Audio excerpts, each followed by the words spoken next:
And welcome to the Krueg Show. Larry Krueger back with you, and we're going to talk a little basketball. That's right, the Krueg Show. In effect, our good friend Sam Amick from The Athletic. And Good. You get me jacked up. The music and intro. Oh, man. we have to put it down now. Good to see you, man. Wow, NBA playoffs. Oh, my goodness. Now, NBA regular season, I love it because I love hoop, but man, the postseason is a totally different animal, Right. and it's amazing how NBA preseason, then a huge step up to the regular season, and then an equally huge step to the postseason. Man, we've had Saturday, Sunday, Monday basketball, and we have not been disappointed. And the Warriors are up 2-0 on the Nuggets. Yeah. I like the Nuggets at the beginning of the series because I saw Denver beat the Warriors head to head. But, man, they have run out of gas. They are fighting internally. Cousins and Barton had to be separated on the bench last night. I think this series is done, like DONE, done. But give me your perspective, Warriors Nuggets. Do you agree, or do you think Nuggets Yeah, I have do. new life? No, I think it's over. And I'm not normally the type to call it after two games, but the combination of how dynamic the Warriors are looking with this new lineup, whatever nickname you want to put on it, but with the new version of the Death lineup or the Hamptons Five, Right. that that is dangerous. And then the Nuggets, it's really disappointing, although that makes like for Nikola Jokic, I wrote to the junior. So for the regular season, I'm with you with that idea.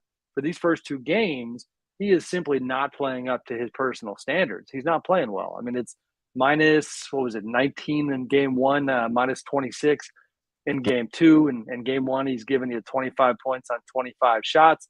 Draymond Green, obviously the biggest reason that he's struggling as much as he is, but also something you kind of alluded to before that I do enjoy across the league is that idea that playoff basketball, we got reminded yet again, is just a different animal. So in terms of physicality and the way the whistle ends up kind of getting called, that stuff is not helping the Jokic's of the world. But give the Warriors their early credit here. I know folks are getting a little ahead of themselves talking about how the championship is theirs to lose at this point. But it's hard not to look at what they've done and feel like they really have found something here. How about Jordan Poole? Man, he's Crazy. it's funny how things happen sometimes. If Steph doesn't get hurt, he doesn't play those kind of minutes. He maybe doesn't get into that kind of a rhythm. He Yep. played a huge number of minutes there down the second half of the year, and he averaged 25 a game, and he got Right. into a rhythm where I thought there was a very good chance that Denver would disrupt that rhythm, that he wouldn't have that feel good going. And man, was I wrong, because he has carried it right on through.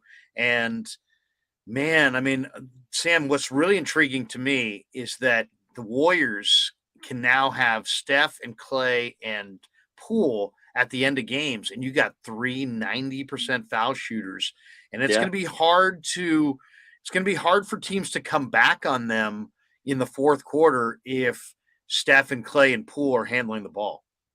100%. I mean, the defense within that is the only concern, right? But so far, so good. They've been defending pretty well. And even for Jordan, you go back to when he was drafted, 28th out of Michigan. Actually, yesterday I went back and read some of the coverage that we had on that pick, and it was Steve Kerr and Bob Myers and that whole crew talking about the defensive side and how, he had a workout early on where you could tell the Warriors liked him a lot. But then I think it was like the third time they worked him out, they brought him in and said, we know you can score the ball. We need to see you compete defensively. And they kind of put the spotlight on him on that side. They saw enough that they thought he had the ability to get better. He's athletic, obviously extremely quick, but that has been the red flag, but it's not there. That part is good. And he's not going to stay at this level. I don't think it's fair to assume that he's going to be giving them 30 a night. And even like, you mentioned, Larry, the end of the regular season, not only averaging 25 a game, but I mean, shooting it at a 42.5% clip from long range, which I mean, that's the best on the squad during that entire time. So it's fun to watch. Again, you got to see if can they finish this series quickly. From there, Memphis or Minnesota And then is this lineup as dangerous matchup wise against teams like that? We'll have to wait and see. Yeah, I thought when I saw Poole his rookie year, Sammy, I thought shameless gunner. He's a Yeah, gunner, he's a volume shooter, but the efficiency improvement and is just absolutely staggering. And now he's a guy who's going to make a high percentage, and then he's going to go to the line. He's going to make a high percentage, and maybe Denver is not. Part of this is Denver's gassed, in my opinion, and they don't have a sure. secondary scorer, and they just can't score with Golden State. So it's kind of a mismatch. Golden State can kind of just outscore them. I don't see a guy outside of Jokic that can go for even 15, let alone 25. Right. And the Warriors have it dialed in offensively right now, and we know what they are defensively typically as a team. So I like Golden State. The intriguing thing of these playoffs to me is Memphis and Minnesota, because Anthony Edwards right now just looks awesome. And Karl Anthony Towns just looks like he's on a mission. And I love Memphis, and I liked Memphis to win this series when I saw it on paper. But Yep. now after watching it, it makes me think that Memphis's head coach did such a great job in the regular season that they may not have another level to get Sure. to. And I mean, if you made me pick that series right now, I don't like giving Edwards and Towns, guys with that kind of talent, momentum. And they have Right. clear momentum right now. So I kind of like Minnesota here. I think I'm with you. I think it could be a long series. I also think, and you hear the old adage that in the playoffs, rotations shrink. You know what I mean? And Memphis's greatest superpower has been its depth. The record they had without John Morant was incredible. I mean, I forget, it was 21-3 or something like that when he was hurt, and that's great for the regular season. But now, playoff basketball being different, the depth doesn't help you quite as much. And the Dylan Brookses of the world, Desmond Bain, in game one, they were okay, but they just weren't as dynamic, as those T-Wolves. And Edwards is a force of nature, man. Like, he's acting like he wants to grab that spotlight that John Morant earned over the course of the last year and just kind of keep it for himself. And he's openly talked about how, listen, we are in a small market. People didn't watch me all year. I'm going to go make the most of this moment. And I love Carl as a Robin to the Batman, to be honest with you. And he probably wouldn't agree with that characterization, but like, but I give him credit too. He has a terrible play-in game when they win without him, when he gets fouls out with 6 minutes left in the fourth quarter. And you're thinking, that's it. That's a wrap for this entire Minnesota season. Edwards goes crazy. They win that game. Carl bounces back, has a really strong game one. I mean, that dunk he had on Jaren Jackson Jr. was just illegal. I mean, that was just unbelievable how he crushed him on that one. So, I mean, they're good. It's a momentum series, I think. Memphis does come at you with a ton of energy, and I think in the grindhouse, I wouldn't be shocked if they even this thing up, but I think that's a fun one. Who do you think's the tougher opponent for Golden State next round? Probably Memphis. Even internally, you know how it is this time of year. Allegedly, you talk to people around the team, you get the sense that, like, and they would never say this publicly, but if they were picking, that they'd feel great about that Minnesota matchup. Memphis obviously is the team. You'd have a little bit of a revenge factor there for the Warriors. That's the team that knocked them out of the playoffs last year when it was kind of like the dynasty Warriors, even though they still weren't, versus the new up and coming Grizzlies, who nobody gave a chance to in that play-in game, and they got the job done. So storylines would be great on the Memphis side, but just X's and O wise, I think the Warriors would feel better going up against Minnesota. What do you think of Phoenix so far? Chris Paul, this looks like his maybe last best shot at a ring. He seems like he's healthy. Man, I love the Bismack Biyombo edition. I thought that gave them more size in the front court, and I love their coach. I love the arena atmosphere they have there in Phoenix. Um, I can't wait for Warriors Suns, especially after watching the Warriors cruise in there on Christmas Day and kind of slap them around without Klay Thompson. Right. I like Golden State's chances if they can get there. But what do you think? I mean, how much momentum do you think the Suns have right now? They're playing great. And the thing, if you compartmentalize all the Warriors buzz that, is well earned right now, it's like the thing you can't forget with Phoenix, Larry, and I wrote this last week. I'm a sucker for just, like, history tells us a lot about more often than not how some of these different types of situations go. So Phoenix finishes the regular season 9 games up on Memphis in the standings, and Memphis was the second best team. When you have that kind of a gap between the top team and the second team, you're talking about a really high percentage of teams that actually won the championship. And so I think it is, for me, the Suns against the field. Now, the Warriors thing has the potential, I think, to cut through a lot of that, because this is not the same Warriors team that we even saw in the first half of the year when they were off to that hot start. But Phoenix knows who they are. You've got the old head and Chris Paul playing like he's 27, not 37. I mean, he was incredible in game one. You got Monty Williams, who I did pick for coach of the year, spiritually in that locker room, doing such good work, tactically on the court, doing great work. Kind of a fun matchup in his first round with Willie Green, his whole protege with the Pelicans. But like, they have a culture, and they have Devin Booker, who is a beast, and they have DeAndre Ayton, who's got a lot to play for. Obviously didn't get that max contract that he was thinking that he deserved last summer in restricted free agency. Or I'm sorry, he'll be in restricted next summer.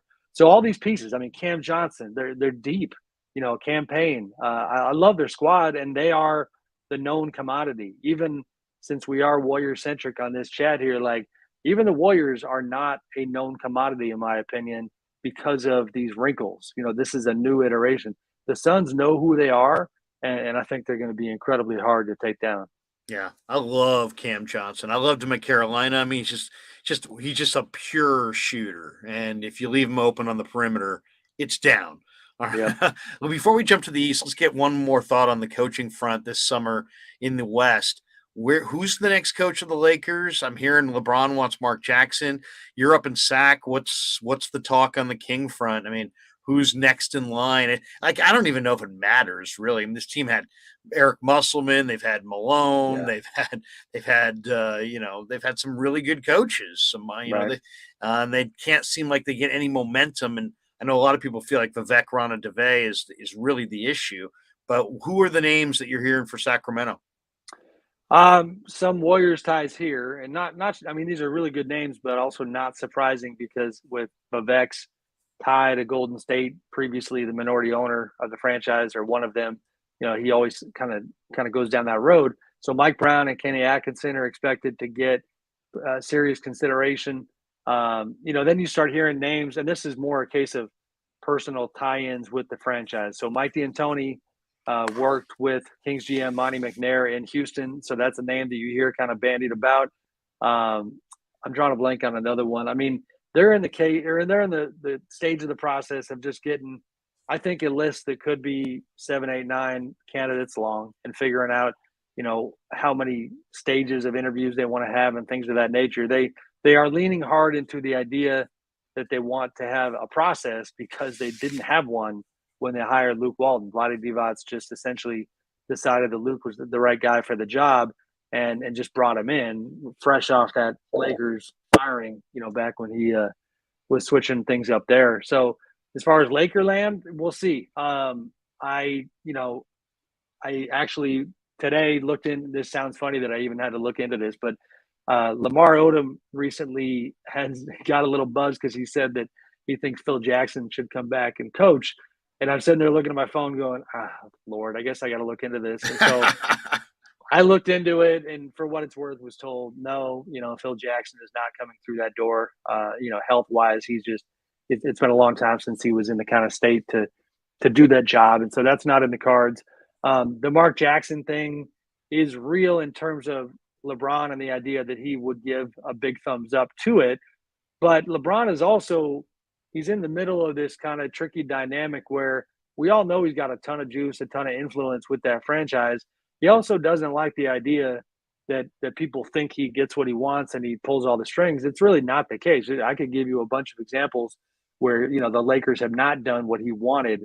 So that little kind of tango and dance that happens between him and the franchise, in the context of the coaching search, I think is going to be interesting, because he's not going to want to push too hard, but he's not going to want to sit there in the back of the room and not say anything either. So I'm very curious to see what they do. What is LeBron's final act? Is it going to be back in Cleveland for a third stint with Bronny? And Sammy, I'm hearing rumblings that he wants to be a Warrior. And I don't know that Warrior fans want LeBron. I get the vibe that they'd rather. I don't want to say they'd rather lose without him than win with him, but I bet you I'm Yep. not far off.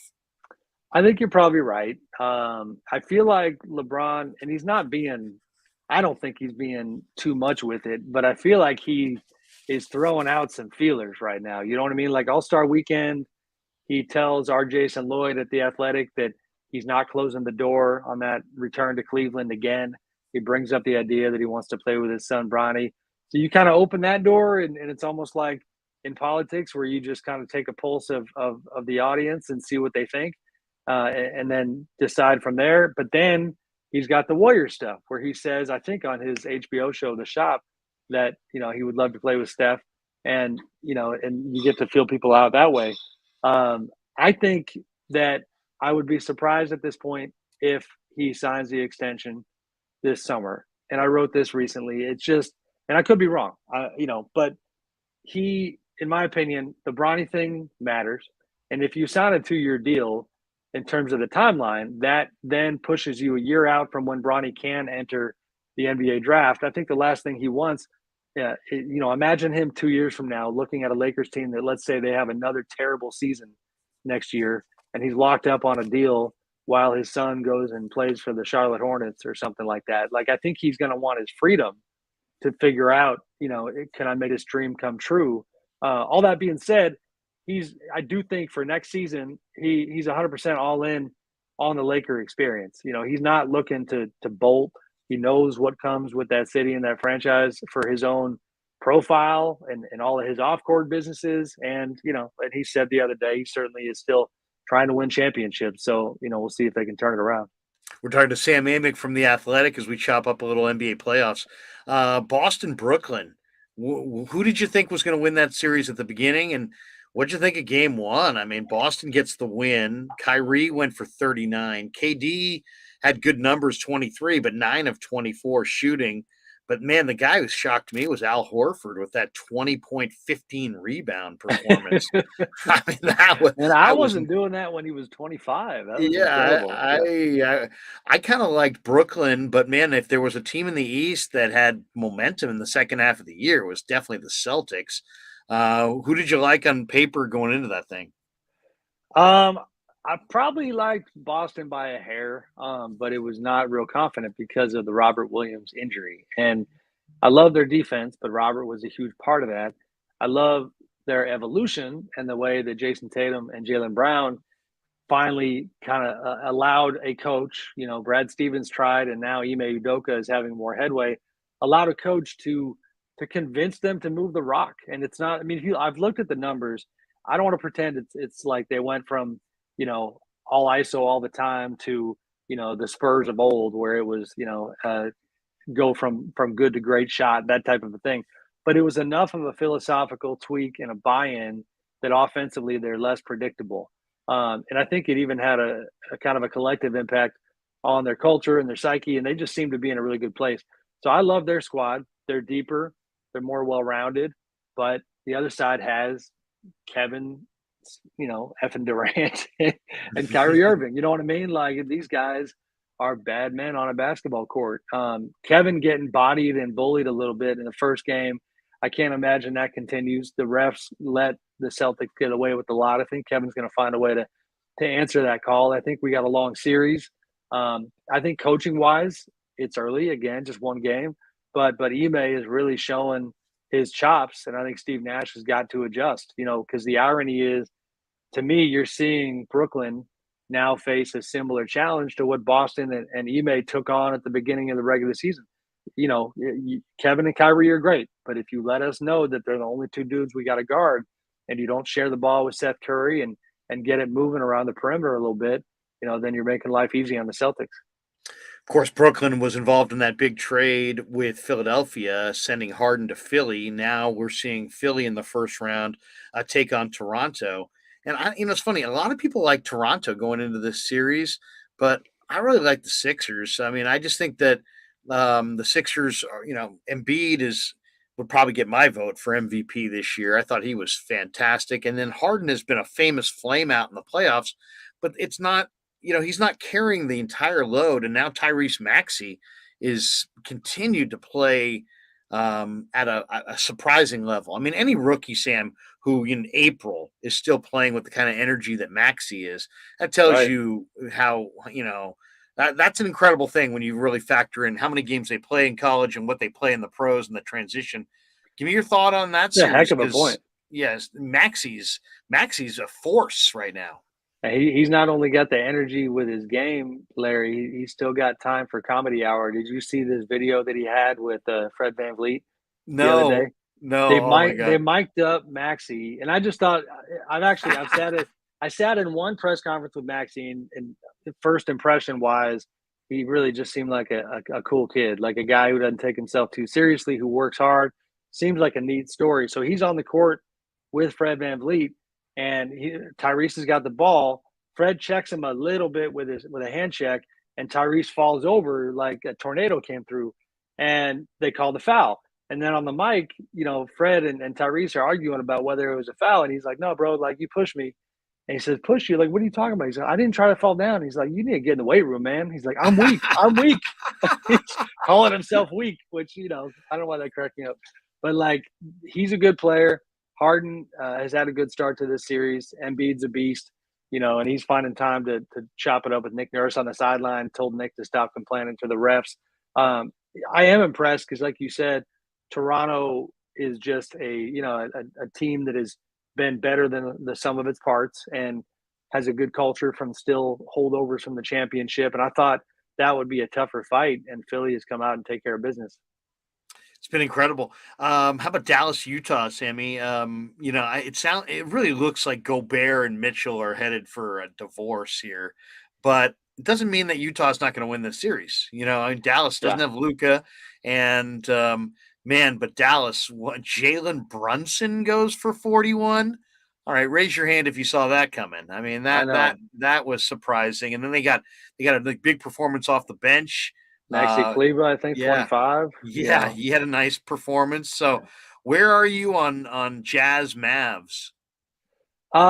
Weirdly, I'll just lean into it. I'll go back to that word disappointed because you have certain expectations for certain players, certain teams, and it just, admittedly, sometimes it'll puzzle you when they don't live up to them. So the Jazz, I think, caught a big break here with Luka Doncic obviously being out, and I was just in Utah a couple weeks ago trying to get a sense of things from their group, and to me, this is the kind of break that they had to take full advantage of, and they just haven't. And I think it's another sign that all is not well in terms of the belief among their group. And they keep trying to, and I'm talking everybody from Quinn Snyder to Donovan Mitchell, Rudy Gobert, they keep trying to push back on the idea or the narrative that they are, kind of not all in with one another. But it is, and I like, as people, I like a lot of their folks. It's kind of a cool group out there, but there's a bit of a doth protest too much kind of vibe right now where they want to wave that flag and say nothing to see here, we're doing fine. And then you do things like drop game two the way they did. They had a pretty bad finish to the regular season. What it all means for the big picture, it's going to be interesting. If we do go ahead and assume that they fall short, the idea of Quinn Snyder not being there anymore is very real after 8 years.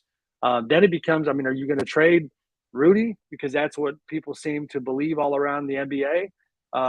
There's days when I look at it and I'm like, I don't know if that's the one you should be trading because Donovan has had his struggles. Yeah. But it seems like, they're committed to Donovan more than anybody. So we'll see where it is. Part of it, you've seen this countless times in all sports, is a good team that essentially has to look itself in the mirror at some point and realize that this current iteration just might not have what it takes to get it done. But the backside of that, this is where we'll see where it goes. Sometimes is uglier than than this right now. So we'll see. We'll see what happens there. Sammy, let me pay the bills, and then we got one more question for you. We're sponsored today by Telmetrics.co. And if you're an orthopedic surgeon, an occupational therapist, a chiropractor, a physical therapist, Telmetrics is designed for you to use in your practice and will greatly benefit your patients. Telmetrics uses computer vision and artificial intelligence and provides a platform for outpatient rehab therapy services, both in clinical and telehealth environments. Using Telmetrics can improve your patient's experience and much more. Telmetrics.co. And thanks to Casey Bateman and all the good people there at Telmetrics. And also thanks to Dan Coach Emilio, retirement planning specialist. SecureMoney.com is his website. Give Danny a call today. He's a good friend, 925-628-9966. A lot of uncertainty in our world. You want to make sure your retirement is very secure. And Danny's got 25 years of experience. And he can help you right now. Get an immediate 10% premium bonus on your principal retirement account. Give him a call. He's at 925-628-9966. And you can check him out as well at his website, SecureMoney.com. Thanks to Danny for being a sponsor of the Krueg Show. Sammy, last one before we let you out of here. And awesome to be able to catch up with you, man. And I love the work that you do. And you've been covering the NBA for years. And I just have so much respect for you as a person and the work that you do covering this league. Thank you. Right now, if I said to you, give me your finals matchup and your ultimate champion, it's the 19th of April. Who are you going with? Finals matchup and champion. Don't be mad at me, Dub Nation. I got to see more, so I'm not ready to go that route. And don't get it twisted. Selfishly, I think you know this, Larry, in terms of my playoff routine, when the Warriors go to the finals, I end up getting to see my family a whole lot more because I'm not on the road, for road games all the time. So that's the only rooting interest I have here. Phoenix, though, I'm still going to give it to them, until I see signs of weakness from the Suns. Right now they've done nothing but take care of business against New Orleans. I think that's going to continue. So I would have Phoenix coming out of the West. Man, you're going to make me pick somebody in the East. It's a tough one, huh? It's a wide open deal. It is, for me right now. I mean, I guess it would be Boston. Really? I like what Philly's doing. Milwaukee, and I covered. I thought you were going Bucks. I thought you would go Bucks Suns. They just haven't been as dynamic. They let the Bulls back in the game the other day, and the Bulls are a team that the second half of the season they became an average basketball team, and so this is not the Chicago that you saw in the first half. That wasn't impressive to me. Now, they also, last season, as you remember, Giannis and that whole group, they kind of perfected the art of living on the edge and hanging on by a toenail. Literally right. Kevin Durant's foot, that 3-point shot in that series. So Milwaukee is got the crown, but Boston's energy, Boston's depth, and the idea that they could get Robert Williams back after this series, that would be massive. I think they got a good thing going. Between those two, I would give it to the Suns and say that's your champion. Chris Paul finally gets that ring, finally gets that narrative kind of off his back, and they're on their way. Sammy, what are you writing about next? What's the next story you're chasing down? To be honest, I kind of pivoting. I emptied all the whole chamber when it comes to the playoffs with Warriors and Nuggets. Today was up very late last night writing. I've written some Utah stuff recently, some Memphis stuff. So now we're kind of getting into that time of year where you start collecting and figuring out playoff trends, covering the postseason, but also having two tracks because we have all these teams entering their off season. So I'll be tracking down coaching search stuff, like you said earlier, figuring out what are the Kings doing, what are the Lakers doing. So I don't have any. I'm not very good at plugging right now because I got a blank slate, but we'll get into something. Man, we had such fun years back sitting up on the rooftop of the old practice facility having a little dinner. You brought Absolutely. your son. I brought my boys. How old is that little guy now? That guy's probably in high school. Larry, it's crazy. I still have that picture. If you remember, and this was the Steph and Clay shooting camp, that they were taking pictures with the boys. I'll never forget. Ray Ritter, of course, great Warriors PR man, and had brought the kids in there, and so they're taking the picture. And I remember they said, "Hey, Sam, get the picture with Steph and Clay," and I'm like, "No, that's not what we're doing." So I got that shot. It's still in my oldest son's room, but I marvel at it because he's a little dude in that picture. Now he's 100, some odd pound, like grown man, 15-year-old. Awesome. So 15 and 13, they're getting older. 15 and 13. Yeah. In fact, it's funny you mentioned Dad, that. can I borrow the car keys? I actually showed pretty recently. I showed Steph just for fun. I showed Steph that picture, and I gave him a hard time because, and I was, it's true though. I was like, Steph, my my son is not the only one who got stronger and bigger. Like Steph, even at that point, did not look like the dude he is now. You know, Yeah. he's a whole lot more swole. So now you know how it is. Kids are getting older. I hope you and the family are well, man. It's great to see your face, and I'm glad you're doing your thing. This is kind of an exciting time for you as you figure things out here. Oh, absolutely. And thanks for coming on, and hopefully we will catch up with you again. And as I meant it, dude, you're doing an incredible job, and you have for years. And I know you have nothing but respect for me, but forget me, all across this league, there's nothing but good things to people have nothing but good things to say about Sam Amick from the Athletics. So That Sammy, means a lot. appreciate it, Thank you, man. Larry. Appreciate you, And man. be well, huh? Yeah, be Appreciate it. good. Take Thanks, care, Larry. Amick. Yeah. Yeah, never met a man I've been scared.